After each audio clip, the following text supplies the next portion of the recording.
Hello everyone, welcome back to London code supported by Newton school. आज की इस video में हम सीखने वाले हैं यूनियन एंड फाइंड ऑपरेशंस के बारे में, which is used in disjoint set data structure.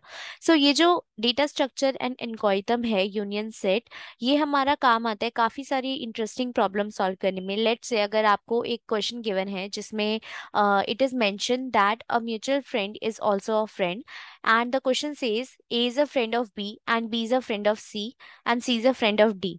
Then you have to find out कितने नंबर ऑफ लोगों का ये ग्रुप है। Then the answer would be 4, A B C D. So A B C D are all friends, right. So अब इस type के questions को handle करने के लिए हम डिसजॉइंट सेट का एंड यूनियन एंड फाइंड का यूज कर सकते हैं। And in this video we are going to see कैसे आप इस एल्गोरिथम को यूज करोगे। हम इसका इम्प्लीमेंटेशन भी देखने वाले हैं, the basic implementation. And moving forward हम आगे की वीडियोस में देखेंगे हम कैसे क्विक फाइंड और क्विक यूनियन ऑपरेशंस को भी इम्प्लीमेंट कर सकते हैं, how we can improve based on the question that is given to us. So without any further delay, let's get started with the video.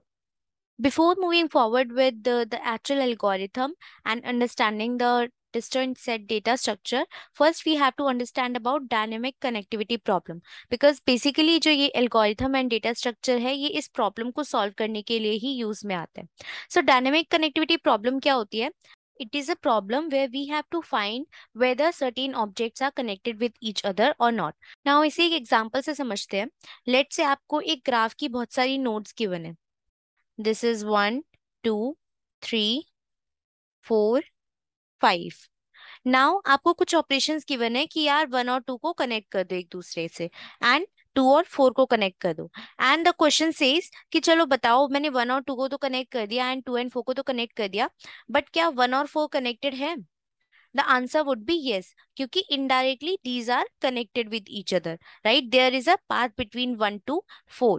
सो इस टाइप की problems को हम बोलते हैं डायनेमिक कनेक्टिविटी प्रॉब्लम, क्योंकि हमने डायनेमिकली दो नोड्स के बीच में एक पाथ बनाया, and then we are checking in real time whether that path has created a path for other nodes as well, right. जैसे इस केस में हमने 1 और 2 के बीच में डायरेक्ट लिंक बनाया था, 2 एंड 4 के बीच में डायरेक्ट लिंक बनाया था, बट 1 और 4 के बीच में इनडायरेक्ट लिंक अपने आप बन गया, right. So there is a dynamic connectivity between the objects. So इस टाइप की प्रॉब्लम्स को सॉल्व करने के लिए हम डिसजॉइंट सेट का यूज करते हैं। Disjoint sets. So this is basically a data structure जिसके अंदर हम ऐसे सेट्स को स्टोर करते हैं जो आपस में डिसजॉइंट हो, जिनके बीच में कोई भी कॉमन चीज ना हो। इसे भी हम एक एग्जांपल के थ्रू समझ लेते हैं। So let's say you have a set which has 1 2 3 as elements। ठीक है, this is set 1 and this is set 2। Now these two sets are disjoint, right, क्योंकि इनके बीच में कोई भी कॉमन एलिमेंट नहीं है। But if I take a set with 1 2 and 4, then this set is not disjoint with either S1 और S2, क्योंकि इसके अंदर S1 के भी कुछ एलिमेंट्स हैं एंड S2 के भी कुछ एलिमेंट्स हैं। So this is not a disjoint set. So इसी डेटा स्ट्रक्चर को हम बोलते हैं डिसजॉइंट सेट। एंड यहाँ पे ये चीज कैसे इंप्लीमेंट हुई? सो इफ यू सी, यहाँ पे हमने 3 नोड्स ली थी जो एक साथ कनेक्टेड थी, एंड ये दो जो नोड्स थी ये इंडिविजुअल थी। दैट मीन्स हमारे पास यहाँ पे 3 सेट्स हैं। अगर हम इसे डेटा स्ट्रक्चर्स के फॉर्मेट में देखें कि हम इसे कैसे रिप्रेजेंट कर सकते हैं, देन वी कैन से कि यार ये तीनों जो थे ना, ये एक ही सेट के एलिमेंट्स थे एंड ये एक डिफरेंट सेट्स के एलिमेंट्स थे। ये दोनों, these were S1 S2 and S3, then these three sets were disjoint with each other। and एक सेट में कौन कौन से एलिमेंट है, that can be represented with all the members who were a part of one set, right। जैसे यहाँ पे अगर इसका नाम 1 2 3 है नोड का, इस नोड का नाम 4 है एंड इसका 5 है, then we can say 1 2 and 3 were part of S1, 4 is a part of S2 and 5 is a part of S3, right. अब इसके ऊपर हम कुछ ऑपरेशंस कर सकते हैं। लेट्स से हमने एक ऑपरेशन करिया यूनियन का।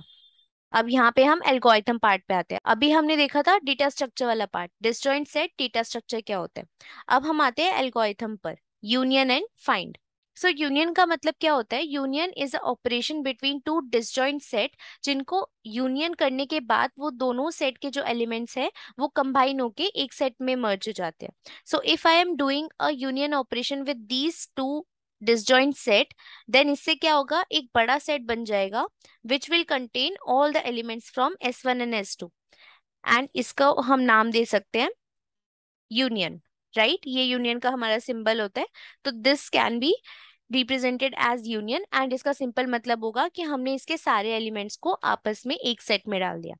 अगर हम इसे डेटा स्ट्रक्चर की फॉर्म में यूज करें या फिर ग्राफ की फॉर्म में समझने की कोशिश करें, then what we are simply saying, हम बोल रहे हैं कि यार इनमें से किसी एक नोड ने ना इस वाली नोड के साथ कनेक्शन बनाया होगा, राइट। वी कैन से कि यार अगर ये वाली नोड इसके साथ कनेक्शन बना दे, इससे क्या होगा, ये चारों एलिमेंट्स एक ही सेट का पार्ट हो जाएंगे।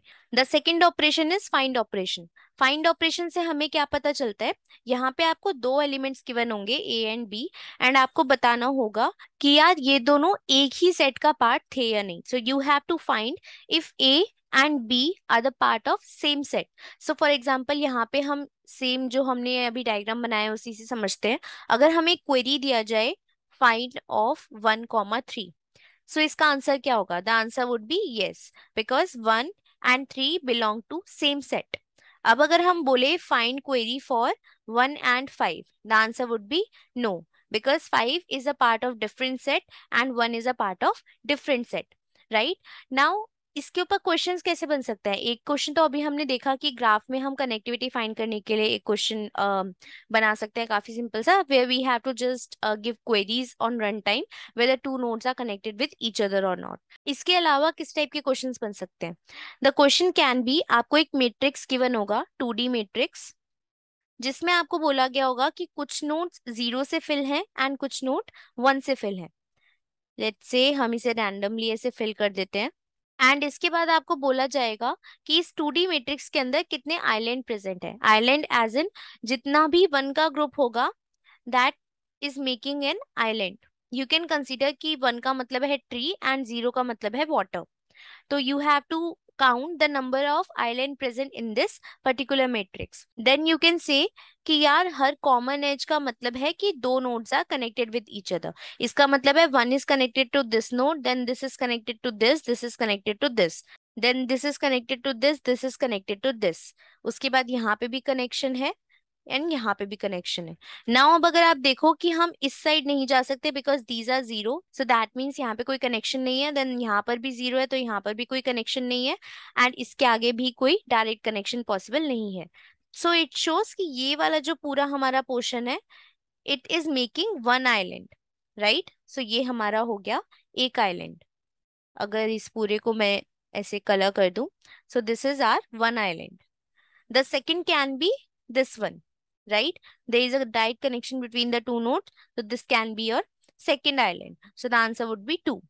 सो हमने इस एल्गोरिथम को ना सिर्फ कनेक्टिविटी फाइंड करने के लिए यूज करा, बल्कि हमने ये फाइंड करने के लिए यूज करा कि कितने नंबर ऑफ ग्रुप्स प्रेजेंट है हमारे पूरे मैट्रिक्स में, right. So it can be used in multiple scenarios depending upon the problem which is given to you. So यहाँ पे दो ऑपरेशंस तो अभी हमने देख लिए, union and find. Now the another operation can be make operation. So अब हम इसे थोड़ा सिंप्लीफाई करते हैं, बिल्कुल स्क्रैच से समझने की कोशिश करते हैं कि union find algorithm and disjoint set data structures को हम बनाते कैसे हैं। So there are 3 operations, make, find and union. Make का मतलब होता है हम सेट के एक एलिमेंट को क्रिएट कर रहे हैं। You can consider simply it as creating a node. Find is used to check connectivity and union is used to do union operation, जो अभी हम ऑलरेडी देख चुके हैं, राइट। सो क्या होगा, लेट्स से हम एक कुछ सेट ऑफ ऑपरेशंस लेते हैं। लेट्स से सबसे पहले हमने कॉल किया मेक 1, तो क्या होगा, एक नोड बन गई 1। देन हमने कॉल किया मेक 2, तो एक और नोड बन गई 2। हमने देन अगेन कॉल किया मेक 3, एक और नोड बन गई 3। अब हमारे पास 3 नोड्स बन चुके हैं, right. Now we will check कि यार फाइंड करो if 1 and 3 were connected. The answer would be no for now, क्योंकि there is no connectivity between 1 and 3। Now you are saying do union operation between 1 and 3, so उससे क्या होगा, 1 and 3 connect हो जाएंगे। Now पहले क्या था, ये तीनों एलिमेंट्स जो हैं वो एक एक सेट का पार्ट थे। If this is S1, this is S2, this is S3, then ये तीनों सेट अलग अलग थे। But when we are doing a union operation, तो हमने इन दोनों को कंबाइन करके एक कॉमन सेट बना दिया, and let's say this is S4। So we will say कि ठीक है अब हमने यूनियन ऑपरेशन परफॉर्म कर लिया है. Now if we check find 1 और 3, the answer would be yes. Right. So ये सब कुछ हमारा रन टाइम पे हुआ. हमने रन टाइम पर नोट्स क्रिएट करी, रन टाइम पर हमने उनके बीच में एजेस क्रिएट किए, यूनियन ऑपरेशन किया एंड फाइनली फाइंड ऑपरेशन भी किया. So that's how you can perform these operations. And यही चीज जो होती है जो अभी हमने इम्प्लीमेंट करा, find and union, this is known as the find and union algorithm. And जिस भी डेटा स्ट्रक्चर को हम यूज करेंगे इन सबको स्टोर करने के लिए, बेसिकली जिस तरीके से हम सेट्स इम्प्लीमेंट करेंगे ग्रैनुअल लेवल पर, उस डेटा स्ट्रक्चर को हम बोलते हैं डिसजॉइंट सेट. तो that is the complete overview of disjoint set and union and find algorithm. In the upcoming video, we are going to implement this algorithm, and in the future video, we are going to see how we can um, optimize our find and union operation based on the problem that is given to you. For example, कई बार ऐसा हो सकता है कि आपके algorithm में union operation ज़्यादा use हो रहा है as compared to find operation. Then your focus would be to optimize union operation क्योंकि वो ज़्यादा यूज हो रहा है. And if अगर दूसरे क्वेश्चन में जहाँ पे हम इस एल्गोरिथम को यूज कर रहे हैं, आपका फाइंड फंक्शन ज्यादा यूज हो रहा है, then your focus would be कि आपका फाइंड ऑपरेशन ज्यादा ऑप्टिमाइज हो. Because if you are optimising one operation, then उसका जो इम्पैक्ट होगा वो बाकी ऑपरेशंस पर भी पड़ेगा. सो आई होप आपको ये वीडियो अच्छा लगा होगा. And in the next video हम थोड़ा इम्प्लीमेंटेशन एंड कोडिंग साइड पर भी जाएंगे. But if you like the video, don't forget to subscribe to our channel and give this video a like. And also don't forget to enroll in the full stack web development course provided by Newton School, because DSA is one part of cracking good companies interviews. But साथ में आपको आपकी development skills पर भी काम करना होगा. Link is already available in the description box. All you need to do is to click on the link and enroll in the course to start your learning. So see you in the next video. Till then, take care and bye.